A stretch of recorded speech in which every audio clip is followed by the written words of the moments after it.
cut to 1 week post-surgery. As you can see, my arm is in a lovely sling. Here we go, and that's the back. It's quite a good sling. It doesn't hurt me that much. I don't have a crazy amount of tension on my neck. I had a previous sling which did hurt quite a bit. It was this one actually. That's the sling of pain. I did originally want to film as soon as I had the surgery, as soon as I'd come home, but I felt quite wiped after the surgery, and then I wanted to film the day after that, but I was quite ill. Not really related to the actual surgery on my arm. It was more related to my reaction to the general anaesthetic.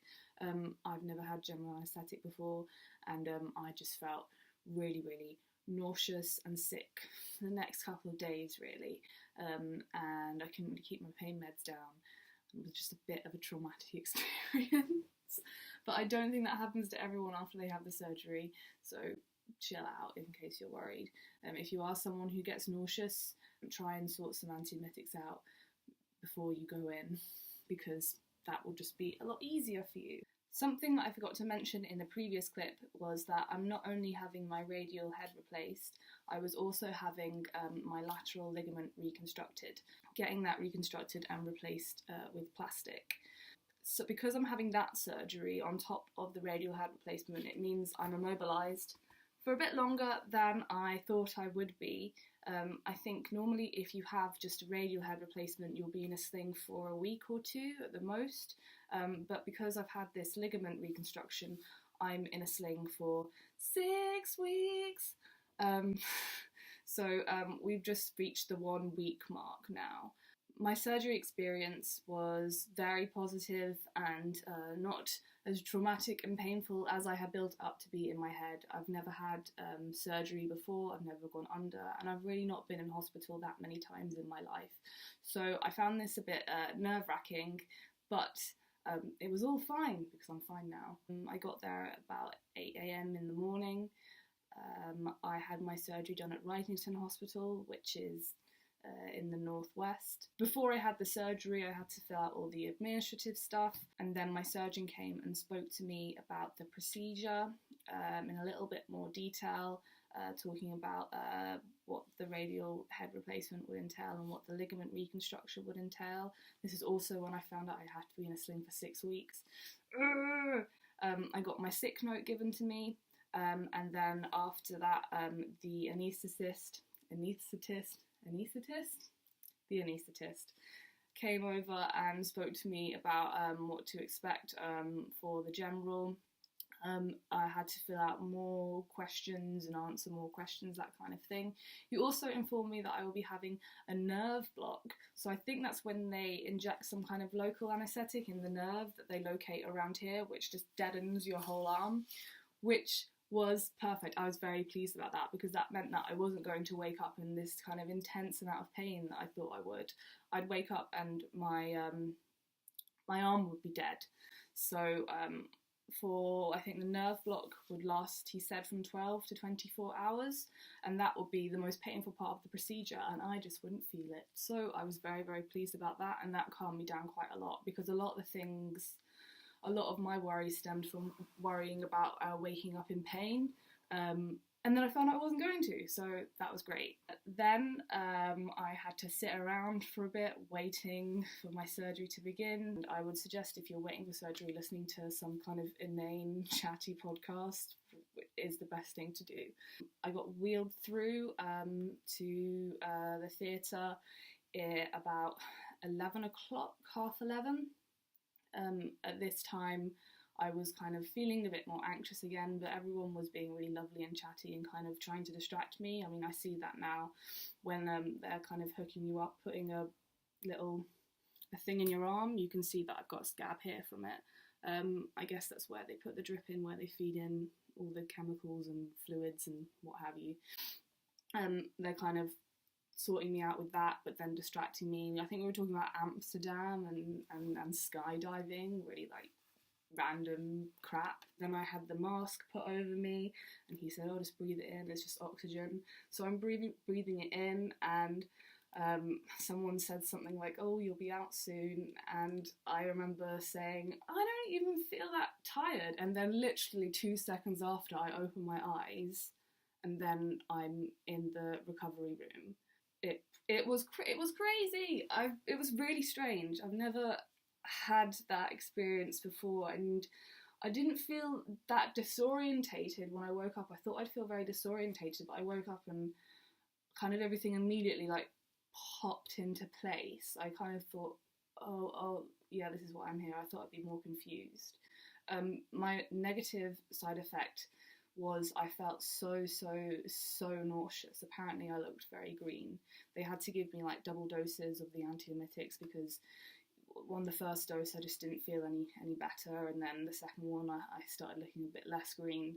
Then they wheeled me back to the ward.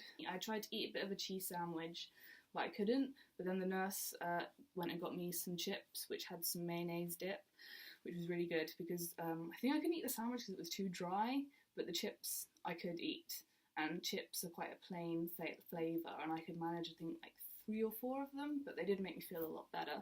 After I'd eaten a bit of food and drank some tea, which was needed because I'd been nil by mouth for so long, and I love tea and I hadn't been able to have it first thing in the morning, and that was really sad. When that was all sorted, the physio came and showed me my exercises, then the nurses kind of went through my pain meds. I was then driven home by my housemate's mum, which was really lovely of her.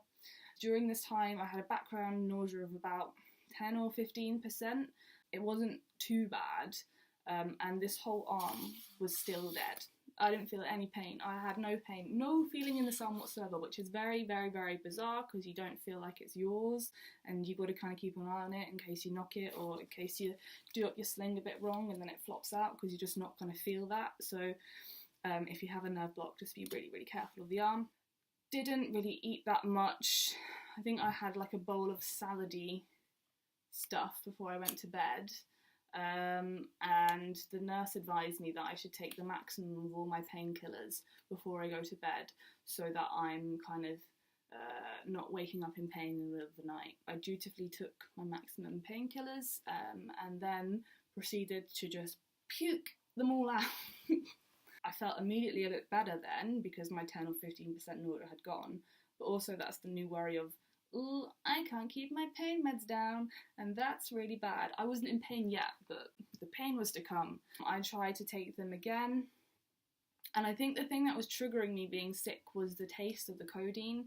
I think they just made me gag and made me want to be sick. I took them again and managed to keep them down, and then I managed to fall asleep.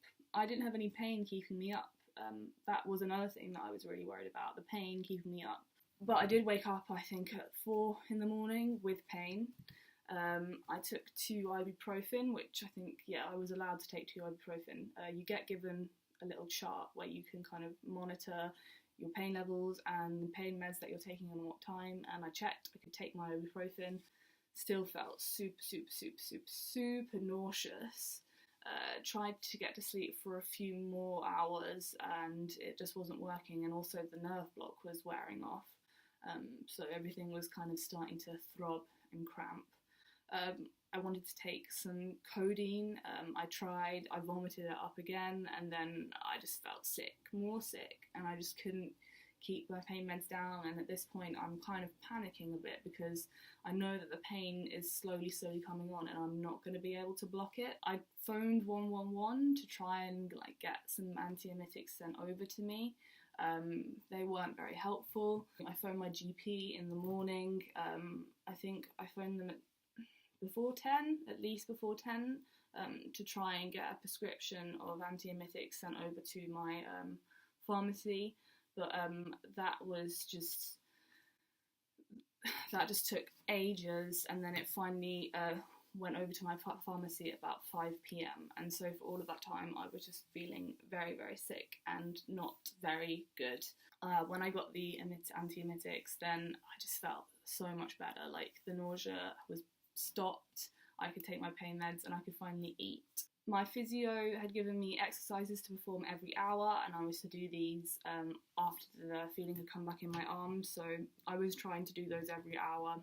every 1 or 2 hours if I could. It was quite hard when I felt like quite queasy and when I hadn't had the pain meds that I kind of needed, but I did do a few reps of them every hour or so if I could, because I knew getting movement in this elbow is super, super, super important. Early movement is gonna mean that I'm not stiff. Because I was gonna have to be one-handed for 6 weeks, and I felt so nauseous and ill and painful after the surgery, my boyfriend luckily just took me home to be taken care of. I think there are certain times where you do have to be at home, and being one-armed post-surgery is definitely one. So that's where I currently am at the moment. I am at my home in Cambridge, being looked after by my parents, which is really, really lovely. I think I'm going to be here for another week, and then I'm going to go back up north and hopefully just start work and deal with life with one arm. The pain hasn't been too bad, and I think that's because I've been quite good at keeping on top of my pain medication. I have codeine, paracetamol and naproxen. I also have a chart where I keep track of what pain medication I've had, what my level of pain is, and what time I've taken the pills. I think keeping on top of that is really, really important, because if you keep a kind of constant stream of pain meds, you're not gonna just be in unbearable pain, because obviously pain is really hard to control when it's at its highest, but when you've got a kind of medium controlled level, easier. The pain is worse at night, that's because I've got nothing else to really focus on apart from the pain, and that's when I take like my highest allowed doses of codeine and naproxen and just knock myself out for the night. I have to do physio every hour, that's quite draining, but the physio isn't painful physio, it's just quite stiff and quite weird, but it's really important because this has got to keep on moving. Even though I'm in a sling for 6 weeks, it's really important that I don't lose movement. I've already lost enough range, as you have seen in the previous clip, so I'm really kind of keeping on top of it, keeping up with the physio, and yeah, just really trying to be as militant with it as possible and not really giving myself a break. It's quite hard with one arm to do a lot of things, and I'm starting to get pain here, which is what I was expecting. So I can't really overexert myself too much. I'm also quite dopey because of the drug meds, but I'm not in chronic pain, and I feel okay. And this is 1 week post-surgery. While the nagging is there, I can distract myself, and I'm at home, and that's kind of really lucky. I'm very lucky that I'm able to just go back home and be looked after. I know that's not the case for everyone, so I'm really, really grateful for that. Next week I will be back up north and trying to live out my one-handed life alone. Not alone. I'll have people to help me, but it's not like people are going to be clearing up after me and making me meals. I'm going to have to try and do that myself one-handed for the next few weeks. I will show you any tips or tricks that I have, and yeah, I'll see you in a week. Bye.